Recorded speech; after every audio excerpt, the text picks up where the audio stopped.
Cricket অস্ট্রেলিয়ার সঙ্গে বেতন ভাতা নিয়ে দ্বন্দ্বে স্টিভ স্মিথ ডেভিড ওয়ার্নারদের বাংলাদেশ সফর নিয়ে একটু সংশয় জেগেছে। তবে অস্ট্রেলিয়া দলের সফর সামনে রেখে শেরেবাংলা স্টেডিয়ামে মাঠের সংস্কার ঠিকই এগিয়ে চলছে।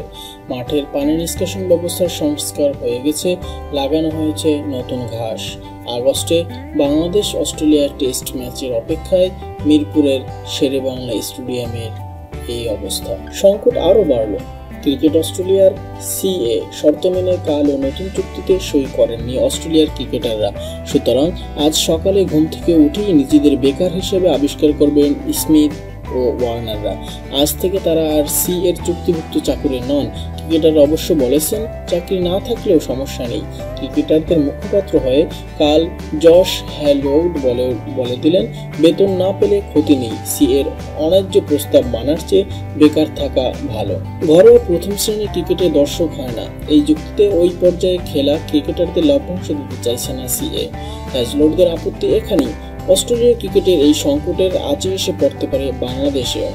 2 টেস্টের সিরিজ খেলতে আগামী মাসে বাংলাদেশে আসার কথা অস্ট্রেলিয়ার। সিরিজের ভাগ্যটা ঝুলে গেল যদি ও কিন্তুর উপরে। ক্রিকেটাররা নতুন চুক্তি সই না করায় দুঃখ প্রকাশ করে সিএ বলেছে, এতে চুক্তিহীন ক্রিকেটারদের পরিবারের উপর আর্থিক ও মানসিক চাপ তৈরি হবে। তবে আপাতত ক্রিকেটারদের বেতন দিতে হবে না ভেবে খুশি ক্রিকেট অস্ট্রেলিয়া। প্রতি 15 দিনে খেলোয়াড়দের বেতন ভাতা বাবদ $12 লক্ষ খরচ হতো। দুই পক্ষ সমঝোতায় না আসা পর্যন্ত এই টাকাটা তৃণমূল ক্রিকেটে খরচ করার ঘোষণা দিয়েছে সিএএফপি।